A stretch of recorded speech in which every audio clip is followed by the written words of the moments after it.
Good morning everyone. आप देख रहे हैं इंग्लिश फॉर का आवाज़ और मैं नरोत्तम सिंह राजपूत आप सभी लोगों का एक बार फिर से हार्दिक स्वागत करता हूं। गाइस, आप लोगों के लिए आज मैं इंग्लिश का एक बहुत ही इम्पोर्टेंट टॉपिक लेकर आया हूं, जिसका प्रयोग क्लास 12th में, 11th में और 10th में बहुत ज़्यादा किया गया है और मैं आपको दिखाऊंगा भी कि किस चैप्टर में और इसका कहाँ प्रयोग किया गया है। और इसको हम लोग बोलेंगे found to be. Found to be का प्रयोग हम लोग अपनी डेली रूटीन में भी बहुत ज़्यादा कर सकते हैं। इसका जो हिंदी अर्थ हुआ है गाइस, ऐसा पाया गया है।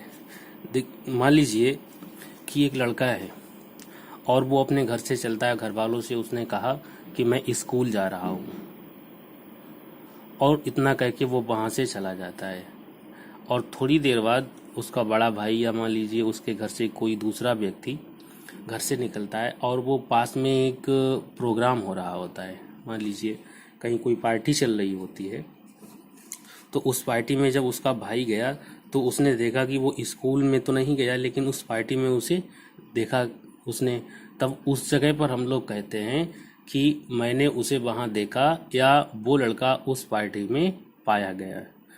जैसे मैंने यहाँ एक एग्जांपल दिया है, उस व्यक्ति को चोरी करते हुए पाया गया। तो कोई भी इंसान ऐसा होता है जो कहता कुछ और कहीं जाके कोई दूसरा काम करता है, और उस इंसान को कोई दूसरा इंसान या कोई भी इंसान काम करते हुए जब देख लेता है, तब हम लोग इस सेंस में कहते हैं कि उस इंसान को या किस इंसान को कोई काम करते हुए पाया गया है। तब हम लोग प्रयोग करते हैं फाउंड टू बी का, और इसका डेली रूटीन में बहुत ही ज़्यादा गाइस प्रयोग किया गया है। इसका स्ट्रक्चर देख लेते हैं, इसको प्रयोग कैसे करना है। तो गाइस, सबसे पहले हम लोगों को सब्जेक्ट लेना है, और उसके बाद वॉज वर्ब। अगर आप पास्ट में इसका प्रयोग करेंगे तो वॉज वर्ब का प्रयोग करना है, और अगर आप प्रेजेंट में प्रयोग करेंगे इसका तो हैव बीन और हैज़ बीन का प्रयोग करना है। और इसी प्रकार से फ्यूचर के लिए आपको विल बी और शैल बी का प्रयोग करना है, और फिर आपको फाउंड टू बी देना है, प्लस इसके बाद में कोई नाउन देना है या जीरंड दे देना है। तो चलिए यहाँ पर देख लेते हैं इसको, और अच्छे से समझने के लिए एक तो मैंने उदाहरण दिए हैं आपको। तो पहला उदाहरण मैंने लिया है कि बुखार की बीमारी में ये दवा बहुत असरदार पाई गई। मान लीजिए कोई बीमारी है और उस बीमारी में मैंने किसी दवा का प्रयोग किया और वो दवा ने उस बीमारी में बहुत अच्छा काम किया, तो उस सेंस में हम लोग कह देते हैं कि इस दवा का या इस चीज़ का इसमें बहुत ज़्यादा असर पाया गया है, तो ये बहुत ज़्यादा इफेक्टिव है। तो बुखार की बीमारी में ये दवा बहुत असरदार पाई गई। तो यहाँ आपको देखना है, ये दवा यहाँ से लेते हैं, इसका जो सब्जेक्ट अगर माने तो ये दवा रहेगा। तो this medicine has been found to B.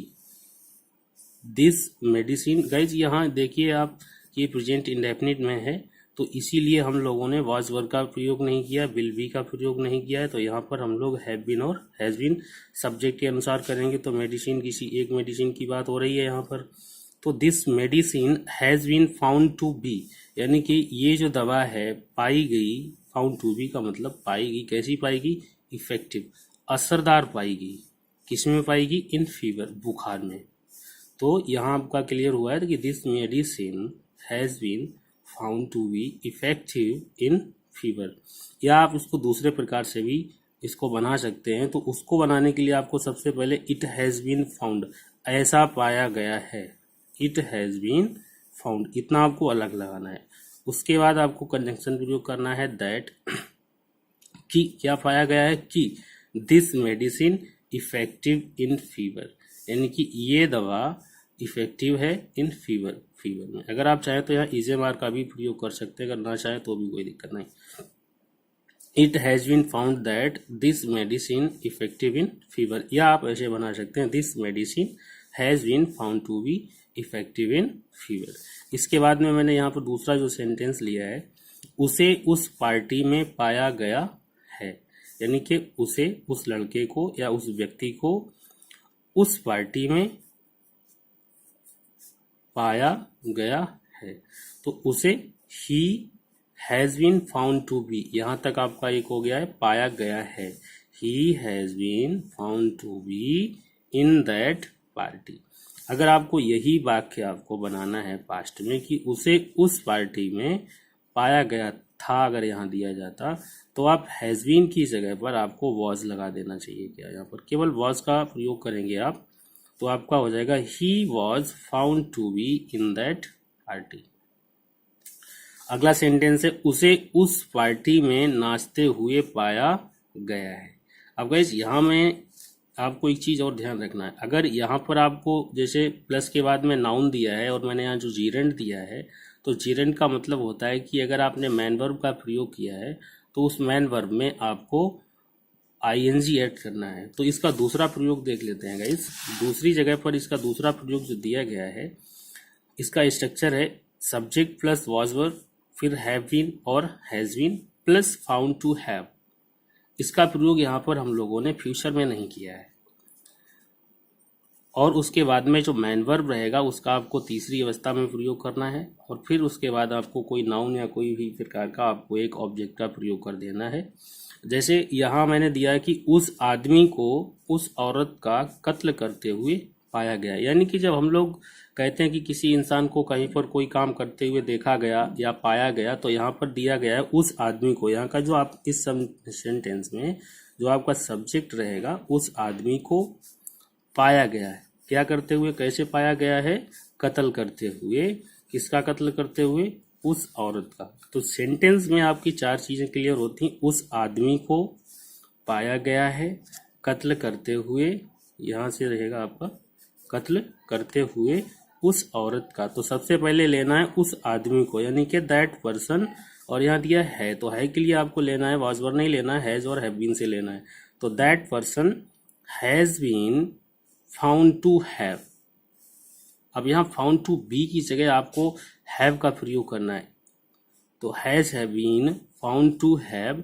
अब हैव के बाद में आपको दिया है मैन वर्ब का थर्ड फॉर्म लेना है, तो the person has been found to have killed that woman, यानी कि उस औरत का।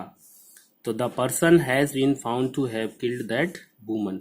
या आप इसको इस प्रकार से भी कह सकते हैं, इट हैज बीन फाउंड, ऐसा पाया गया है, दैट की he have killed that woman. यानी कि यहाँ पर आप इस तरीके से लिख दीजिएगा कि इट हैज बीन फाउंड, ऐसा पाया गया है, फिर कंजंक्शन का दैट का प्रयोग करने के बाद आपको प्रेजेंट परफेक्ट से ले लेना है, क्योंकि ये सेंटेंस हमारा प्रेजेंट परफेक्ट से लिया गया है, तो फाउंड टू के बाद में हैव का प्रयोग कर दिया है।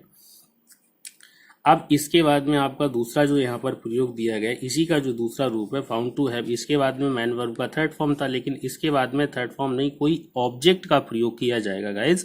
जैसा कि यहाँ दिया है subject was were have been और has been plus found to have, और उसके बाद में ऑब्जेक्ट दिया गया है। यहाँ किसी मैन वर्ब का प्रयोग नहीं किया जाएगा।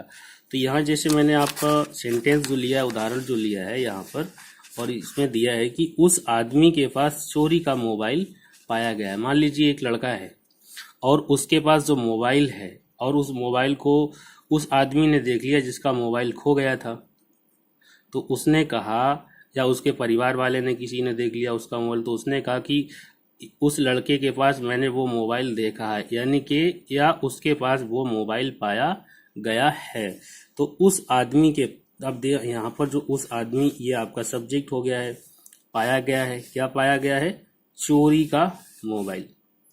तो that person has been found to have, that person इतना अलग हो जाएगा, has been found to have, यानी कि पाया गया है कि है उसके पास क्या है? अ स्टोलन मोबाइल, एक चोरी का मोबाइल। या आप इसको इस तरीके से भी लिख सकते हैं, पास्ट में अगर आप इसको बनाना चाहते हैं, या आप ऐसे भी लिख सकते हैं, इट हैज बीन फाउंड, ऐसा पाया गया है, दैट की ही हैज अ स्टोलन मोबाइल, उसके पास एक चोरी का मोबाइल था। अगर आप इसको पास्ट में बनाना चाहते हैं तो गाइज आपको हैज बीन की जगह केवल वाज और वर का प्रयोग करना है अकॉर्डिंग टू सब्जेक्ट। सब्जेक्ट अगर आपका सिंगुलर है तो आपको वाज लेना है, otherwise you can use only वर। तो यहाँ दिया गया है कि दैट पर्सन, वो आदमी जो था, वॉज। अब यहाँ पर जो हैज बीन अभी ऊपर हमने प्रयोग किया था, लेकिन यहाँ पर मैंने वॉज का प्रयोग किया है। तो that person was found to have a stolen mobile, यानी कि उसके पास चोरी का मोबाइल पाया गया है की जगह हो जाएगा पाया गया था। सो गाइज आज का टॉपिक यहीं पे समाप्त होता है। अगर आपको वीडियो अच्छा लगे तो लाइक करें, शेयर करें और सब्सक्राइब करें चैनल। और मैं आगे आने वाले कुछ दिनों बाद मैं आप लोगों के लिए ग्रामर का टॉपिक्स, डायरेक्ट इनडायरेक्ट, और जो क्लास 9 से लेकर के 12 तक के सारे चैप्टर्स कंप्लीट कराऊंगा, हिंदी अनुवाद सिखाऊंगा आपको, और इंग्लिश बोलने के जो वीडियोस रहेंगे इंग्लिश स्पीकिंग कोर्स के, वो भी मैं बहुत जल्दी ही लाने वाला हूं। सो बने रहिएगा वीडियो के साथ। लाइक करिएगा, शेयर करिएगा। Good morning guys.